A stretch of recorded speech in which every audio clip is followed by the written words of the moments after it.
Florian Wirtz is now Agent 007, but is he the problem? Valencia plan to sue Netflix over their Vinny Jr. documentary. Big Ange is already under fire, and Arteta's latest managerial ploy is legit absurd. This is DMAC Daily. Liverpool's 2-1 defeat away at Palace stung on multiple fronts. Now, if we're excluding the Community Shield penalty shootout defeat, it was technically the Reds' first loss of the 25-26 season, a result that only highlighted the evident defensive frailties within this team. But perhaps more concerningly, this was another outing where Florian Wirtz failed to make a significant impact. Now, I want to preface here, I am not of the opinion that Wirtz will flop long term. Quite the contrary, I'm a huge fan. I believe his level is akin to that of Bellingham and Musiala, but having signed to Liverpool for such an enormous price tag, it's understandable Reds fans are slightly perplexed at his underwhelming start. He's been substituted in every starting appearance, having featured as both a 10 and an inverted left winger. But forget about his specific position, it's his overall influence with the team that has fundamentally changed. In this current moment at Liverpool, Wirtz is not the central creative figure the team is built around, unlike his time at Leverkusen. That system under Alonso was entirely suited to Wirtz's needs. We can talk about the physicality, intensity, and overall increased quality of the Premier League too. Those factors definitely play a role in Wirtz's struggles, but in a more holistic overview, his profile is simply not a perfect fit for what this current Liverpool team is. Think about it. All the other Liverpool attackers are explosive players, tailor-made for Slot's system. It's why Ekitike has hit the ground running, and it's why Isak probably will too once fully fit. Liverpool's midfield isn't really helping Wirtz either, because the likes of Gravenberch, Szoboszlai, McAllister, even Jones are all dynamic central midfielders that contribute both offensively and defensively. Wirtz doesn't have the physical prowess to usurp their importance to the midfield, but lacks the physicality to ever be a pure explosive attacker either. So right now, Slot is trying to figure out a way to incorporate the German effectively without destabilizing his system that worked wonders last season. It's yet to pay off, hence Agent 007. Now, with Wirtz's top-tier technical ability and previous world-class pedigree elsewhere, I still envision him being a phenomenal player at Liverpool. I don't think this is a Timo Werner situation,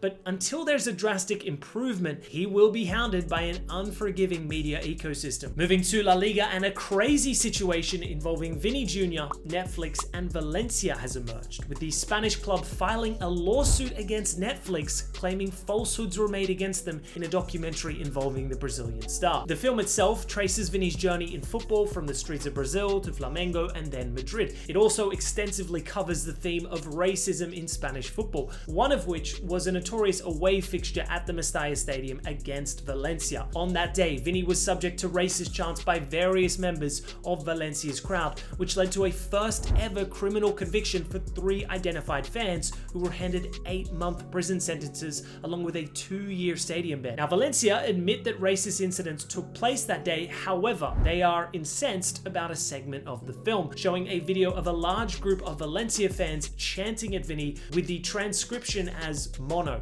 monkey, rather than tonto, fool. As a result, Valencia have filed a lawsuit against Netflix for damaging the club's honor, seeking financial compensation and corrections of the subtitles in the documentary. This is truly farcical stuff. Valencia are actively trying to reinvent the narrative of what took place on that day, claiming that this was an isolated incident of just 3 fans, despite the reality of several videos from that day, both outside and in the stadium, where you can clearly hear the word mono being directed towards Vinny from hundreds of people. Granted, in the video seen on the documentary from inside the stadium, there probably were fans saying tonto, but to fictitiously claim that no widespread racist incidents took place on that day is both categorically false and also is just such a cowardly way to deny accountability of any sort. And to any moron that thinks racism is somehow justifiable because a footballer like Vinny is provocative on the pitch, just understand your moral compass is deeply flawed. The only way to adequately tackle racism in football is to snub it out in its entirety. It's that simple.